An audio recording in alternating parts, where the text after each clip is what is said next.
Hello learners, मैं हूं किरण चावला कपूर और आज हम पढ़ रहे हैं क्लास 6 की हिंदी बुक मल्हार का लेसन नंबर 10 परीक्षा। ये कहानी है देवगढ़ रियासत की। उस रियासत में जब वहाँ के दीवान बूढ़े हो जाते हैं तो वो चाहते हैं कि वो अब अपने काम को रोक दें। वो अपने राजा से इस बात को कहते हैं तो राजा कहते हैं ठीक है, आप रिटायर हो सकते हैं, लेकिन उसके पहले आप हमारी रियासत के लिए एक अच्छे दीवान को चुन करके दें। तो किस तरह से यहाँ पर सुजान सिंह जी इस काम को करते हैं, पढ़ते हैं लेसन में। चलिए। तो जब रियासत देवगढ़ के दीवान सरदार सुजान सिंह बूढ़े हुए तो परमात्मा की याद आई। जाकर महाराज से विनय की, दीन बंधु, दास ने श्रीमान की सेवा 40 वर्ष तक की है। अब मेरी अवस्था भी ढल गई है, राज काम संभालने की शक्ति नहीं रही है। कभी कहीं भूल चूक हो जाए तो बुढ़ापे में दाग लग जाएगा, सारी जिंदगी की नेक नामी मिट्टी में मिल जाएगी। तो अब देवगढ़ रियासत के सरदार सुजान सिंह जी कहते हैं कि अब मैं बूढ़ा हो चुका हूँ और मैं भक्ति करना चाहता हूँ।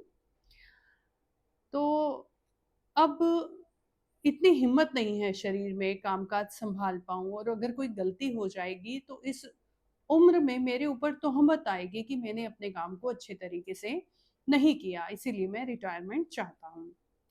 राजा साहब अपने अनुभवीशील नीति कुशल दीवान का बड़ा आदर करते थे। बहुत समझाया, लेकिन जब दीवान साहब न माने तो हार कर उनकी प्रार्थना स्वीकार कर ली। पर शर्त यह लगी कि रियासत के लिए नया दीवान आप ही को खोजना पड़ेगा। ठीक है, मैं आपको रिटायरमेंट अलाउ करता हूँ, लेकिन नया दीवान भी सुजान सिंह जी आप ही ढूंढ कर लाएंगे। दूसरे दिन देश के प्रसिद्ध पत्रों में यह विज्ञापन निकल पड़ा कि देवगढ़ के लिए सुयोग्य दीवान की जरूरत है। तो सज्जनों, अपने को इस जो सज्जन अपने आप को इस पद के योग्य समझे वे वर्तमान सरकार सुजान सिंह की सेवा में उपस्थित हो, मतलब वो सुजान सिंह के सामने आ जाएं अगर वो ऐसा मानते हैं कि वो दीवान बन सकते हैं उस राज्य के। तो यह जरूरी नहीं है कि वे ग्रेजुएट हों, मगर हष्ट-पुष्ट होना आवश्यक है, मतलब शारीरिक रूप से आप मजबूत हो, मंदाग्नि के मरीज ना हो, आपका डाइजेस्टिव सिस्टम भी खराब नहीं होना चाहिए। 1 महीने तक उम्मीदवारों के रहन सहन, आचार विचार की देखभाल की जाएगी। आपको दीवान बनाने के पहले 1 महीना हम आपको अपने पास ही रखेंगे। आपका रहने का, जीने का तरीका और आपके विचार क्या हैं, ये सब चीजों को देखेंगे हम। विद्या का कम परंतु कर्तव्य का अधिक विचार किया जाएगा। हम आपकी एजुकेशनल क्वालिफिकेशन नहीं देखेंगे, लेकिन ये जरूर देखेंगे कि आप अपनी जिम्मेवारियों को किस तरह से पूरा करते हैं। जो महाशय इस परीक्षा में पूरे उतरेंगे वे इस उच्च पद को सुशोभित होंगे। जो क्वालिफाई कर जाएंगे उन्हें दीवान बना दिया जाएगा। इस विज्ञापन ने सारे मुल्क में तहलका मचा दिया। ऐसा ऊंचा पद और किस प्रकार की कैद भी नहीं है, केवल नसीब का खेल है। सैकड़ों आदमी अपना भाग्य परखने के लिए चल खड़े हुए। देवगढ़ के नए नए रंग बिरंगे मनुष्य दिखाई देने लगे। प्रत्येक रेलगाड़ी से उम्मीदवारों का एक मेला सा उतरता। कोई पंजाब से चला आता, कोई मद्रास से, कोई नई फैशन का प्रेमी, कोई पुरानी सादगी पर मर मिटा। रंगीन एमामे, चोगे, नाना प्रकार के अंग रखे और कंपोट देवगढ़ में अपनी सज धज दिखाने लगे। लेकिन सबसे विशेष संख्या ग्रेजुएटों की थी, क्योंकि सनद की कैद ना होने पर भी सनद से पर्दा तो ढका ही रहता है। देखिए, अब यहाँ क्या हुआ कि ये जब एडवर्टीजमेंट निकल के बाहर आती है तो लोग कहते हैं कि इतना अच्छा तो दीवान का पद है, कोई कैद भी नहीं है, मतलब आप फ्रीडम भी एंजॉय करेंगे। तो बहुत सारे लोग रेलगाड़ियों से आने लगे देवगढ़ रियासत में। सुंदर सुंदर कपड़े पहने हुए थे उन्होंने, कोई नॉर्थ इंडिया से तो था, तो कोई साउथ इंडिया से था, कोई फैशन पसंद करता था, कोई सादगी पसंद करता था। अलग अलग तरह के उनके ड्रेसिंग सेंस थे। तो और जो कंडीशन लगाई गई थी कि ग्रेजुएट हो या ना हो, ऐसी कोई बात नहीं है, तो उस दौरान भी वहाँ पर कुछ ऐसे लोग भी आते हैं जो अधिकतर ग्रेजुएट ही हैं। सरदार सुजान सिंह ने इन महानुभावों के इनका बहुत आदर सत्कार किया, प्रबंध किया हुआ था हर चीज का। तो हर एक आदमी को अपने जीवन को अपनी बुद्धि के अनुसार अच्छे रूप में दिखने की कोशिश करनी थी। सब लोग अपने आप को नकली अच्छा बनाए हुए हैं। अगर हमें थोड़े टाइम के लिए अपने आप को नकली बनाना पड़े तो हम बन सकते हैं ना भैया, तो वो लोग कर रहे थे ऐसा। मिस्टर जो 9 बजे तक सोया करते थे, आजकल वो बगीचे में टहलकर उषा के दर्शन करते हैं। उषा मतलब सुबह को देखते हैं। मिस्टर द स ज जो सेज उनके घरों पर नौकर की नाक में दम करते थे, लेकिन ये सज्जन आजकल आप और जनाब के बगैर तो नौकरों से बात ही नहीं करते हैं। मतलब घर पे तो मैनर्स लेस थे और अब बड़ी रिस्पेक्ट करके दिखा रहे हैं वो दूसरों की, क्योंकि कहा गया आपका आचार व्यवहार देखा जाएगा। जिससे बात कीजिए। और हाँ, मिस्टर ल जो किताबों से घृणा करते थे, परंतु आजकल तो बड़े बड़े ग्रंथ देखने पढ़ने में डूबे रहते हैं। जिससे बात कीजिए वह नम्रता और सदाचार का देवता बना मालूम होता है। तो जो लोग किताबों से हेट करते थे, अब वो ग्रंथों को पढ़ रहे हैं। सब लोग अपने ऊपर हम्बल, अपने आप को हम्बल दिखा रहे हैं, अपने मैनर्स को बड़ा अच्छा दिखा रहे हैं। लोग समझते थे कि 1 महीने का झंझट है, किसी तरह काट लें, कहीं कार्य सिद्ध हो गया तो कौन पूछते हैं। लेकिन मनुष्य का वह बूढ़ा जोहरी आड़ में बैठा हुआ देख रहा था कि इन बगलों में हंस कहाँ छिपा है। तो ये सब लोग तो अपनी अपनी डेली रूटीन में आ गए, अपनी अपनी चीजें कर रहे हैं। लेकिन सरदार सुजान सिंह जी जो हैं, वो इन सब लोगों को ऑब्जर्व करने में लगे हैं, और वो बगुलों के बीच में हंस को ढूंढने की कोशिश कर रहे हैं। जो बगले हैं उनकी कैरेक्टरिस्टिक इतनी अच्छी नहीं मानी गई, लेकिन हंस को अप्रिशिएट किया जाता है। बहुत अच्छा फोकस होता है हंस का। तो बगलों में से हंस छांटा जाएगा, मतलब इन्हीं लोगों में से एक दीवान चुना जाएगा। एक दिन एक नए नए फैशन वालों को सूझी कि आपस में हॉकी का खेल खेला जाए। यह प्रस्ताव हॉकी के मंजे हुए खिलाड़ियों ने पेश किया। यह भी तो आखिरी एक विद्या है, इसे क्यों छिपा कर रखें। संभव है कुछ हाथ की सफाई का काम ही कर जाए। चलिए, तय हो गया। फील्ड बनाई गई, खेल शुरू हो गए। गेंद किसी दफ्तर के अप्रेंटिस की तरह ठोकरें खाने लगी। तो अब ये जो लोग सब जो ट्रायल देने के लिए आए हुए हैं दीवान के पद का, ये सब लोग हॉकी खेलने का प्लान बनाते हैं। भाई ये भी तो हमारा एक स्किल है, तो क्यों ना खेल के दिखाएं इन्हें हॉकी। तो फील्ड बनाया गया खेलने के लिए, खेल शुरू हो गया, और जो बॉल थी हॉकी की, वो अप्रेंटिस की तरह ठोकरें खाने लगी। अप्रेंटिस क्या होता है? एक पर्सन जब अपनी एजुकेशन पूरी कर लेता है, तो जॉब ज्वाइन करने के पहले उसकी एक ट्रेनिंग सेशन होता है, जो कंपनीज या ऑफिस में जाके पर्सन करता है। उसमें उसको कोई खास तनख्वाह नहीं मिलती, बस 10% ऑफ द सैलरी ही मिलता है। तो वो पर्सन जो है ना, उसको इतना वैल्यू नहीं किया जाता है। तो इस तरह से इन लोगों को अप्रेंटिस पर रखा गया था। और रियासत देवगढ़ में यह खेल बिल्कुल निराली बात थी। पढ़े लिखे भले मानुस लोग शतरंज और ताश जैसे गंभीर खेल खेलने लगे थे।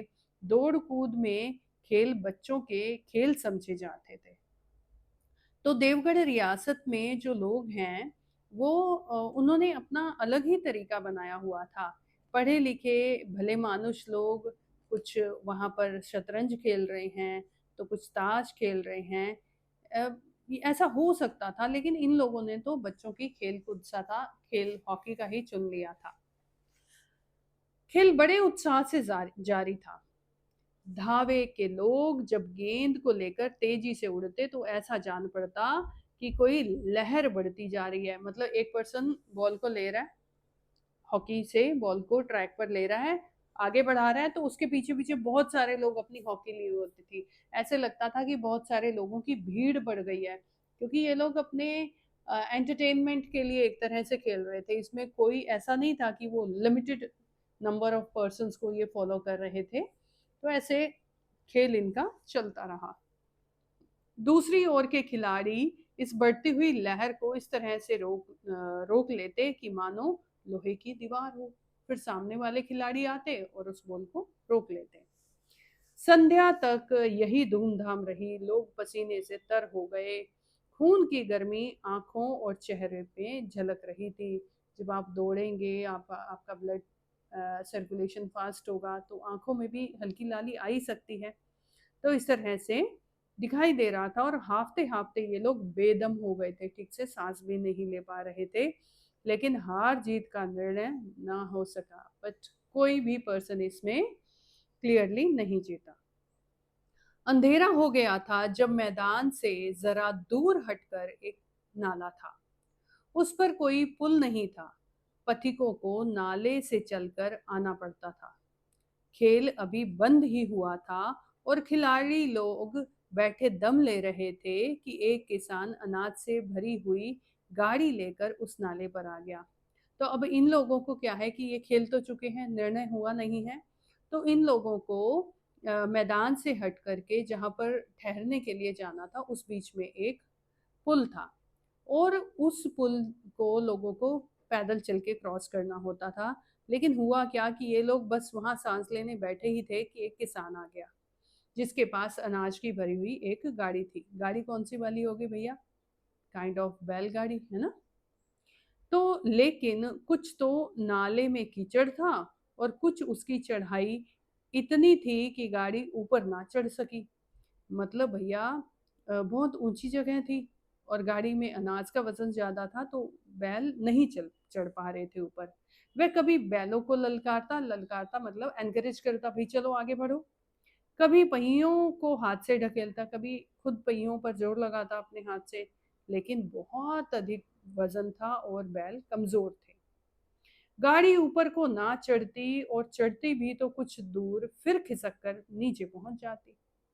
अब गाड़ी ऊपर भी नहीं चढ़ पा रही है और फिर नीचे खिसक जाती है। किसान बार बार जोर लगाता, बार बार झुंझला कर बैलों को मारता, लेकिन गाड़ी उभरने का नाम न लेती। तो किसान जो है, बार बार कोशिशें कर रहा है, जोर लगाता है, परेशान होता है, रुकता है, बैलों को मारता है, लेकिन गाड़ी तो नहीं बढ़ पा रही है आगे। बेचारा इधर उधर नाराज निराश होकर ताकता, मगर वहां कोई सहायक भी नजर न आता। गाड़ी को अकेले छोड़कर कहीं और भी जा सकता, भी नहीं जा सकता। अब बैलों को कैसे छोड़ दे वो अकेला? फिर अनाज चोरी हो जाएगा। तो अब वो गाड़ीवान जो है वो बड़ी विपत्ति में फंस चुका है। इसी बीच में खिलाड़ी हाथों में डंडे लिए हुए घूमते उधर आ निकले। कुछ खिलाड़ी भी उस तरफ आ निकलते हैं। किसान ने उसकी तरफ सहमी हुई आंखों से देखा, परंतु किसी से मदद मांगने का साहस ना किया उसने।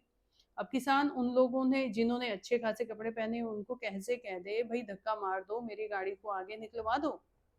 हिम्मत नहीं पड़ी उसकी। खिलाड़ियों ने भी उसको देखा, मगर आंखें बंद, जिसमें सहानुभूति भी ना थी। खिलाड़ियों ने उसको देखा, फिर इग्नोर कर दिया। उनमें स्वार्थ था, मद था, मगर उदारता और वात्सल्य ना था। ये जो खिलाड़ी लोग थे, ये अपने स्वार्थ की वजह से वहां पर आए थे ना। इनके अंदर घमंड था, दूसरों को भला करने की या किसी के प्रति प्यार रखने की भावना इनमें नहीं थी। लेकिन उसी समूह में एक ऐसा व्यक्ति था जिसके हृदय में दया थी और साहस था। तो इन्हीं व्यक्तियों में एक अलग से व्यक्ति निकल के आता है जिसमें दया और साहस दिखाई देता है। और आज हॉकी खेलते हुए उसके पैरों में चोट लग गई थी। लंगड़ाता हुआ धीरे धीरे चलता हुआ वह आता है, और अकस्मात उसकी निगाह गाड़ी पर पड़ी। तो उसने किसान को देखा, भैया वो तो परेशान हो रहा है और उसकी गाड़ी फंस चुकी है। तो वो ठिठक गया। उसे किसान की सूरत देखते ही सब बातें ज्ञात हो गई, मतलब सिचुएशन समझ आ गई। डंडा एक किनारे पर रख दिया, कोट उतार डाला और किसान के पास जाकर बोला, मैं तुम्हारी गाड़ी निकाल दूं? किसान ने देखा एक गठे हुए बदन का लंबा आदमी उसके सामने आ खड़ा है। झुक कर बोला, हजूर, मैं आपसे कैसे कहूं कि आप मेरी गाड़ी निकाल दो? युवक ने कहा, मालूम होता है तुम यहाँ बड़ी देर से फंसे हुए हो। अच्छा, तुम गाड़ी पर जाकर बैलों को साधो। साधो का मतलब होता है दिशा दो, क्योंकि बैलों को अगर आप बैलगाड़ी को लेकर चल रहे हो तो उसे सीधा रखना है, राइट या लेफ्ट लेके जाना है, तो उसकी जो लगाम होती है ना, उससे उसे कंट्रोल किया जाता है बैलों को। तो मैं पहिए को ढकेलता हूँ, अभी गाड़ी ऊपर चढ़ जाएगी। तो किसान गाड़ी पर जा बैठा। युवक ने पहिए को जोर लगाया। कीचड़ बहुत ज्यादा था, वह घुटने तक जमीन में गड़ गया। कौन? वह युवक गड़ गया बेटा। उसका पांव नीचे कीचड़ में आने लगा, लेकिन उसने हिम्मत नहीं हारी। उसने फिर जोर किया। उधर किसान ने बैलों को ललकारा। किसान ने बैलों को फिर से आगे बढ़ने की हिम्मत दी, एनकरेजमेंट दिया। तो बैलों को सहारा मिल गया जो पीछे एक पुरुष जोर मार रहा था। हिम्मत बढ़ गई। उन्होंने कंधा झुकाकर एक बार फिर जोर लगाया तो गाड़ी नाले के पार हो गई और अब की बार गाड़ी जो है निकल गई। किसान युवक के सामने हाथ जोड़े खड़ा था। बोला, महाराज, आज आपने मुझे उबार लिया, मतलब मेरी प्रॉब्लम से मैं ओवरकम कर गया, नहीं तो सारी रात मुझे यहीं बैठना पड़ता। युवक ने हंसकर कहा, अब मुझे कुछ इनाम तो दे दो। तो इस पर किसान ने गंभीरता के भाव से कहा, नारायण चाहेंगे तो दीवानी आपको मिलेगी। तो दीवानी देने वाला कौन व्यक्ति था? दीवानी या तो राजा दे सकता था या दीवान सुजान सिंह दे सकता था। और राजा और सुजान सिंह ने अब उस व्यक्ति को क्या कह दिया कि तुम्हें दीवानी मिलेगी। युवक ने किसान की तरफ गौर से देखा। उसके मन में संदेह हुआ, ये सुजान सिंह तो नहीं है, आवाज मिलती है, चेहरा मोहरा भी वही है। किसान ने किसान ने भी उसकी तीव्र दृष्टि को देखा। शायद उसके दिल में पैदा हुए संदेह को भाप चुका था। मुस्कुराकर बोला, गहरे पानी में बैठने से मोती मिलता है। अब सिचुएशन देखिए, ये तो निश्चित ही है कि वो जो किसान था वो सुजान सिंह ही था, और जो मदद के लिए व्यक्ति आया है उससे इनडायरेक्ट वे से सुजान सिंह ने कह दिया है कि अब तुम दीवान बनने वाले हो। और जब उस व्यक्ति ने सुजान से किसान के चेहरे की तरफ देखा तो उसे भी पता चल गया कि ये कोई आम किसान नहीं है, ये दीवान सुजान सिंह ही हैं। तो सुजान सिंह ने जो आखिरी सेंटेंस अपना यहाँ पर बोला उस दिन, वो ये बोला कि गहरे पानी में बैठने से, मतलब पानी में उतरने से ही मोती मिलता है, इतनी मेहनत तो करनी पड़ती है। तो सुजान सिंह भी अपनी तरफ से मेहनत कर रहे थे सही व्यक्ति को ढूंढने के लिए। निदान महीना पूरा हुआ। निदान मतलब प्रॉब्लम के सोल्यूशन वाला वो महीना पूरा हो गया। चुनाव का दिन आ पहुंचा। उम्मीदवार लोग प्रातः से ही अपनी किस्मत का फैसला सुनने के लिए उत्सुक थे। दिन काटना पहाड़ हो गया। जब आप इंतजार करते हैं ना, वो इंतजार के जो पल होते हैं वो अपने आप में ज्यादा लंबे हो जाते हैं। प्रत्येक के चेहरे पर आशा और निराशा के रंग आते थे। नहीं मालूम आज किसके नसीब जागेंगे, न जाने किस पर लक्ष्मी की कृपा दृष्टि होगी। तो इसमें जो लोग हैं सभी विचार कर रहे हैं कि शायद आज वो दीवान बन जाए, लेकिन सबके चेहरे पर आशा और निराशा दोनों एक साथ दिखाई दे रही है, क्योंकि उन्हें नहीं मालूम कि लक्ष्मी की कृपा दृष्टि कौन हो जाए, कौन दीवान बन जाए और अमीर हो जाए। संध्या समय राजा साहब का दरबार सजाया गया। शहर के रईस, धनाढ्य लोग, राज्य के कर्मचारी, दरबारी, दीवानी के उम्मीदवारों का समूह, सब रंग बिरंगी सज धज बनाए दरबार में आ विराजे। उम्मीदवारों के कलेजे धड़क रहे थे। तो शाम के समय में जब राजा का राज दरबार लगाया गया तो उस समय बहुत सारे लोग, व्यक्ति, कर्मचारी, दीवान, दरबारी सब वहाँ उपलब्ध हैं। सब ने सुंदर सुंदर कपड़े पहने हुए हैं और जो उम्मीदवार हैं उनकी हार्ट बीट अब बढ़ी हुई है। जब सरदार सुजान सिंह ने खड़े होकर कहा, मेरी दीवानी के उम्मीदवार महाशयों, मैंने आप लोगों को जो कष्ट दिया है उसके लिए मुझे क्षमा कीजिए। कि आप जो भी लोग कंटेस्ट करने के लिए आए हैं, मैं आप सब लोगों से माफी मांगता हूँ। इस पद के लिए ऐसे पुरुष की आवश्यकता थी जिसके हृदय में दया हो और उसके साथ साथ आत्मबल भी हो, कि जो व्यक्ति लोगों की मदद भी कर पाए और उसमें सेल्फ कॉन्फिडेंस भी हो, हृदय से वह उदार हो और आत्मबल में वह जो आपत्ति का वीरता के साथ सामना करे, उसके मन में दूसरों के लिए उदारता हो, अच्छे भाव हो और जब जरूरत पड़े तो वो अपने कॉन्फिडेंस के साथ और हिम्मत के साथ सिचुएशंस को ओवरकम करने में भी कैपेबल हो। और हमारी रियासत को सौभाग्य से ऐसा पुरुष मिल गया है। ऐसे गुण वाले संसार में कम हैं। जो कीर्ति और मान के शिखर पर बैठे हुए हैं उन तक हमारी पहुंच नहीं है। तो ऐसे बहुत ही कम लोग हैं जो कीर्ति और मान के शिखर पर बैठे हैं, लेकिन हम उन तक कई बार नहीं पहुंच पाते हैं।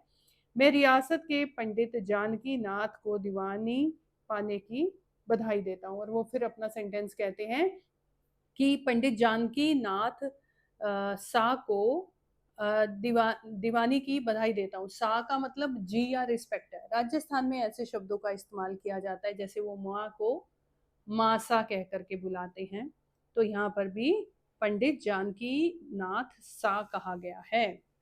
तो रियासत के कर्मचारियों और रईसों ने जानकी नाथ की तरफ देखा। उम्मीदवार दल की आंखें उधर उठी, मगर उन आंखों में सत्कार था, इन आंखों में ईर्ष्या थी। तो पंडित जानकी नाथ जो हैं, वो जब लोगों को देखते हैं तो उदारता से देखते हैं और बाकी सब लोग उन्हें ईर्ष्या नफरत से देख रहे हैं।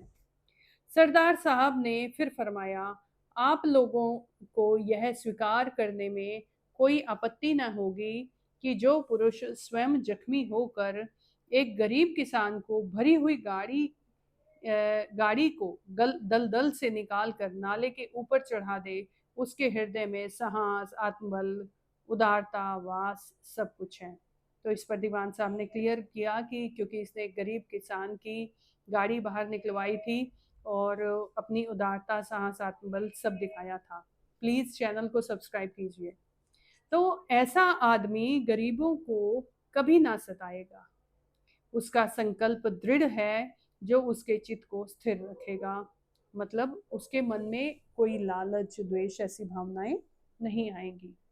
वह चाहे धोखा खा जाए परंतु दया और धर्म से कभी ना हटेगा।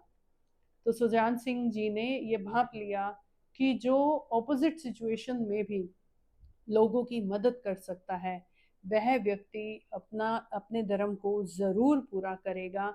और इस तरह से सिलेक्शन कामयाब हुई। हमारे साथ बने रहने के लिए चैनल को सब्सक्राइब करें और फिर मिलते हैं नेक्स्ट लेसन में। Thank you very much.